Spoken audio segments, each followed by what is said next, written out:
Para po ito especially sa mga bago, kaya sobrang swerte ngayon ng mga bago. Kasi pag-uusapan natin ngayon kung paano ba talaga kumita ng mas malaki or paano kumita ng mas mabilis sa negosyong ginagawa natin. Okay, so dito nyo po makikita yung mga dahilan bakit ba may mga tao na kumikita ng sobra-sobra dun sa minimum na potential income. Sa pag-negosyo, para kumita ka ng malaki, kailangan nag-expand ka ng business mo. So kasi bakit? Hindi naman kasi pwedeng gusto mo lumaki negosyo mo nang hindi ka mag-expand ng business mo. Hindi naman pwede na gusto mong kumita ng malaki negosyo mo pero wala kang ginagawa sa negosyo mo. Ako naniniwala ko kung bakit ka pumasok sa negosyong to kasi for sure may pangarap ka. Meron kang dreams for your families. For sure kayo po yung mga tao na pagod na sa buhay na paulit-ulit lang. Na ginawa mo naman na lahat ng gusto mong gawin. Lahat ng diskarte pinasok mo na. Lahat ng pagsubok sinubukan mo na. Kumita lang ng malaki, may mangyari lang sa buhay mo. Mabigyan mo lang ng masarap na buhay pamilya mo. Baka nag-abroad ka pa. Baka mamaya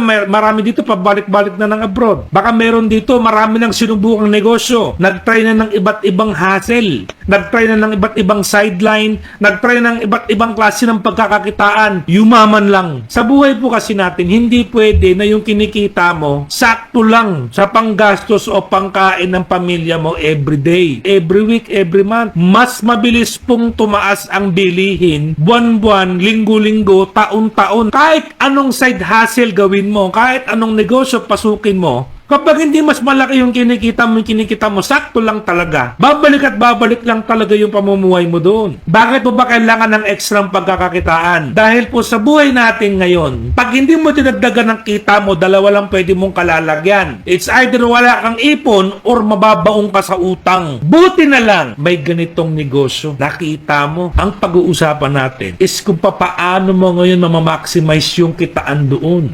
Maraming negosyo, para kumita ng malaki, para yumaman, ang ginagawa nila, nagpa-franchise sila. And para makapag-franchise ka ng businesses, napakalaking pera ang kailangan mo. Hundreds of millions, yung iba billion, yung iba kailangan mo ng trillion money para makapag-franchise ng negosyo. Para lang yumaman, para lang kumita ng malaki. Yun talaga yung mga pumapaldo sa labas. Nandyan yung mga McDo, 7-Eleven, KFC, Burger King. Yan yung mga negosyo na sobrang lalaki. Multi-billion company. Makikita mo bakit mayaman yung mga yan. Kasi malaki naman din kasi puhunan ng mga yan. Ano po ba yung mga klase ng mga negosyo ng mga sobrang malaki kita pero napakalaki ng puhunan? Buy and sell ng bahay. Build and sell. Kung nag-apartment ka naman, mamumunan ka ng milyon pero ang kita maliit lang din. Kundi lang naman din ganun kadami ang pintuan mo, hindi naman nakakayaman yan. Ang maganda lang doon, magiging stable yung buhay mo. Kahit pa paano, kahit wala kang trabaho, meron nagbabayad ng upa sa'yo. Kasi yan yung mga negosyo na hindi na malulugi. Yan yung mga negosyo na hindi mawawala. Ang tao parami ng parami kailangan ng bahay. Kaya yan yung mga negosyo na hindi na mawawala. Mabubuhay ka dyan. Pero kung yaman pag-usapan, hindi kaya yaman dyan. Malaki din ang puhunan kasi dyan. Pangalawa, yung kinikita mo, pang maintenance din ng bahay mo. Papapinturahan mo yun. Yung mga tubo nun, magpuputukan. Yung design nun, syempre technically, babaguhin mo din in the future. Technically, para kumita ka ng malaki, para yumaman ka din ng malaki sa ganung negosyo, kailangan napakarami mo munang pintuan. Para mangyari yon, ano kailangan mo? Malaking puhunan na naman. O bigyan pa kita isang example. Parang taxi. O example, nandyan si Alan. Nandyan si Ben. Si Alan po may isang taxi. Magkano yan? Para magkaroon ka ng taxi, bawal po ang lumang taxi. Lahat po yan kailangan bago. Lahat po yan kailangan brand new. Mamumuhunan ka din ng milyon bago ka magkaroon ng isang unit. For example, nakabili ka 1 million. Ang kita po niyan, 1.5. Si Ben naman po, meron siyang multiple taxis. Ang taxi niya, 15. Halimbawa, ang boundary niyan, 1.5 per taxi. Si Alan ang kinikita 1.5 per day. Si Ben naman po, kumikita, dahil sa 15 ang taxi niya, namuhunan siya ng malaki. Yes, 15 million yung pinuhunan niya. Ang kinikita niyan, 22,500. Times 30 days, magkano lang ang income nun? Times 1 year, ilang taon bago bumalik yung 15 million ni Ben? Pareha lang ng effort, pero magkaiba ng income. It's because of multiple branches na meron sila. Ang pinag-uusapan natin ngayon is business expansion.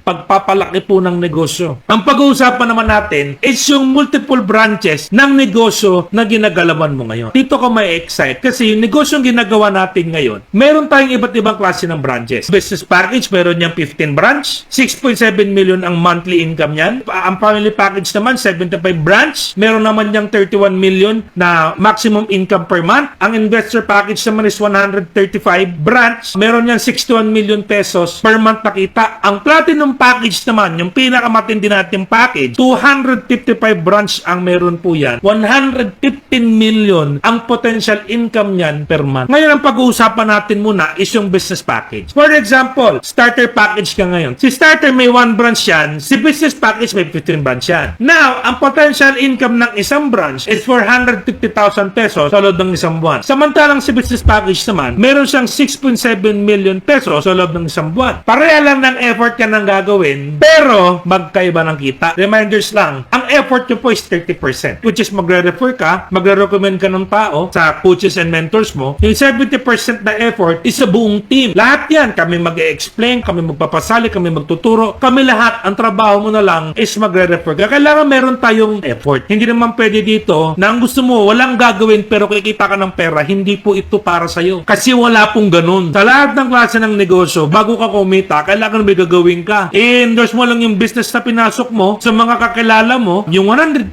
na income sa'yo ang pupunta. For example, ang formula niyan, 1 left plus 1 right equals income. First pair to fifth pair, 500. 6 pair to 10th pair, 1,000. 11 pair up to infinity po, ang babayaran sa'yo ng company, 1,500 na. Okay, now assuming 1,500 na tayo para mabilis ng computein. 2 months plan to, magpapasok tayo ng 4 na tao lang. For example, sa first month, 2 sa left, 2 sa right. Ang babayaran sa'yo ng company, 3,000. On the second month, yung 2 tao sa kaliwat kanan mo, nag-endorse din ng tao sa business na pinasok natin. Meaning, hindi mo na po kakilala yon, hindi mo na po contact yon, hindi mo na po effort yon. Wala ka na pong ginawa doon. Yung income po nun, 12,000 people. May pumasok, 8 people on the left, 8 people on the right. Wala ka na pong effort doon. Kapag ikaw starter package, makikita mo yung pinagkaiba sa business package nito, ang total nakita niyan, 15,000 lang sa loob ng 2 buwan. For example, naka-business package ka, nagdagdag ka ng branches, multiple branches. So instead na isa lang yung account mo, magiging 15 na. Kasi per name po, ang maximum natin is 15 lang per name. Yung 4 people na pinasok mo sa starter package, ipapareha lang din natin. Dito po is 4 na business package naman yung pinasok mo dito. Ito po income niyan.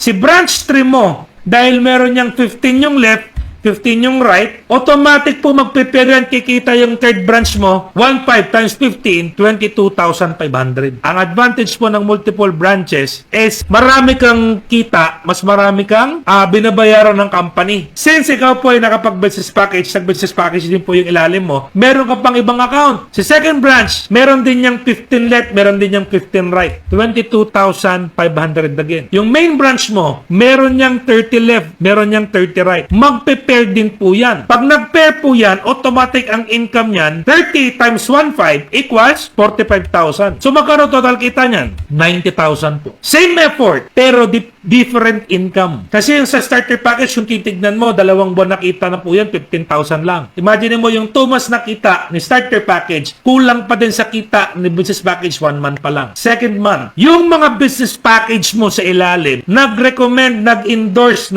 nantig 4 nila na puro business package din. Total of 60 per lines. Sa negosyo po natin na to, kung ano nangyayari sa'yo, yun yung nangyayari sa kanila. Dahil po na nag-refer yung mga tao sa ilalim mo, nag-recommend din sila, nag-endorse din sila ng mga partners sa ilalim mo. Now, kung ano nangyari sa'yo in the first month, ganun din nangyari sa kanila sa first month nila. Kumita din yan pare-parehas ng 90,000 pesos. So, imagine mo, babalikan ko yung package kanina na family package. Imagine mo yung 4 na yan, asawa mo, kapatid mo, anak mo, kung sino man yung mga pwede mong ilagay under your business sa family mo kung meron ka namang pangpuhunan. Kaya nga makikita mo sa company natin, ang laki ng investment nila. It's because inuna nila yung mga family nila bago ibang tao. Kasi marami ka ng kakilala eh. Bakit hindi mo lagyan yung members ng family mo? Mas maganda na pamilya mo muna bago ibang tao. Yung mga bagay na tinatrabaho mo, instead na ikaw magbibigay ka ng pera sa kanila, ang nagbibigay na ng pera is yung company. Pumapasok doon. Ang nangyayari sa'yo, yung kita mo, naiipon mo lalo. Kaya huwag ka magtaka, maraming tao na kumikita o yumayaman talaga ng sobra-sobra sa business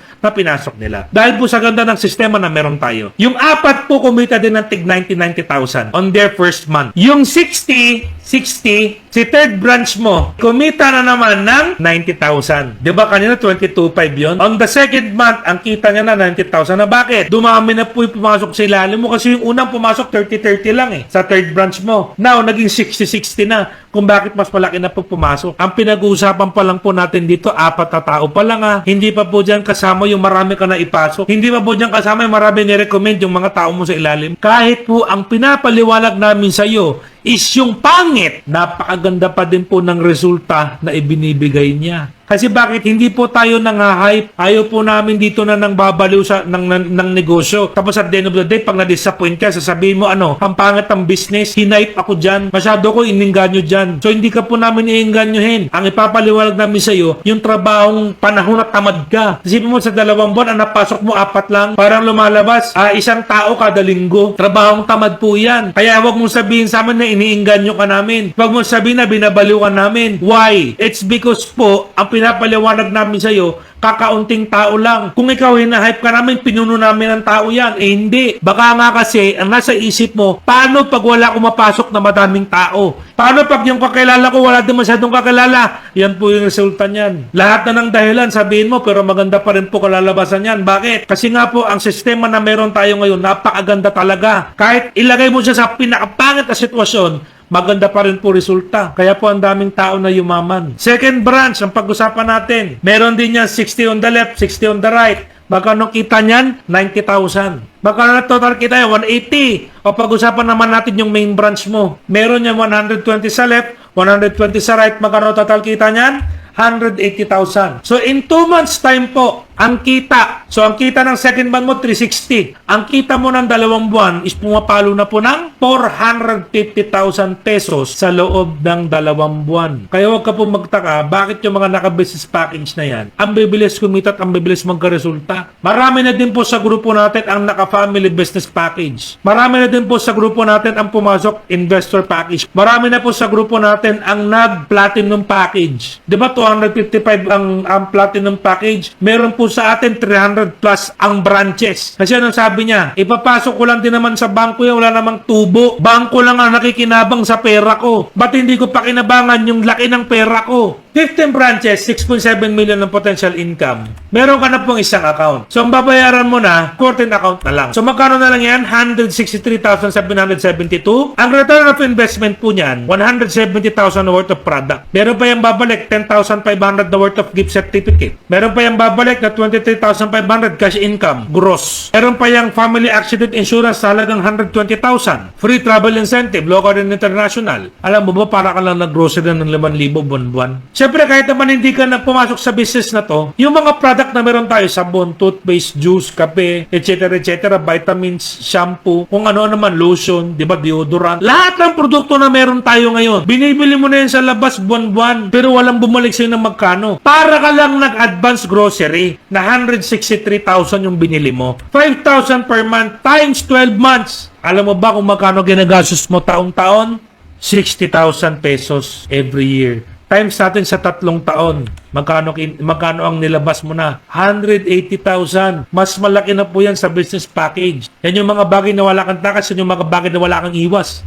Yan yung mga binibili mo buwan-buwan na wala kang takas. Ang maganda, nag-change brand ka lang sa brand na meron tayo ngayon. Ang kinagandahan, yung negosyo mo, napakalaki ng potential na pwede mong kitain. Ang total na bumalik sa'yo, 204,000 cash and products. Hindi ko pa sinama dyan yung sa 120,000. Pag pinlas mo, magiging 324,000 yan. Hindi pa kasama yung mga iba't ibang mga perks and privileges. Maghanap ka ng mahilig magbenta o resellers. Hanap ka ng 5 store na babagsakan mo ng produkto. Butika o salon, magiging supplier ka ngayon. Halimbawa na lang, 2,000 yung binabagsak mong benta every week. Sa 5 store, 2,000 yung benta mo, meron kang 10,000 na bumabalik sa'yo weekly. Times mo sa 4 weeks, meron kang 40,000 monthly. Times mo sa 6 months, automatic ang bumalik sa'yo 240,000. Imagine mo, bumalik na sa'yo yung pera mo galing sa produkto mo. Naging supplier ka lang, ang pinakamagandang part, may negosyo ka pa. Na yung negosyo mo, ang laki-laki ng kinikita buwan-buwan. Bakit namin ina-advise na mag-perfect structure ka kagad? Naka 15 na yan. Ito yung team. Since marami na yung kabila, lahat ng ibabagsak niyan, sa'yo mapupunta. Ito yung nangyari sa'yo. Yung partners mo, si friend A, si friend B, perfect structure sila. Ikaw na broken structure mo, one account ka lang. Kasi sabi mo, sumubok lang naman ako dito, coach eh. Kumikita ka pa din naman. Sabi mo, coach, ang ganda pala ng business. Magdadagdag ako ng account. Okay, ngayon nagdesisyon ka magdagdag ng account kasi kumita ka ng malaki. Halimbawa, dumami na ng 100 katao yung ilalim mo. Yung 100 tao na yan, pumaris yan eh, kumita yan eh. Ngayon, ang ilalagay mo, yung account mo, nasa ilalim na ng tao mo. Naging tao ka din in the future. Ikaw pa yung napakinabangan. It's because late ka ng desisyon. No to broken structure.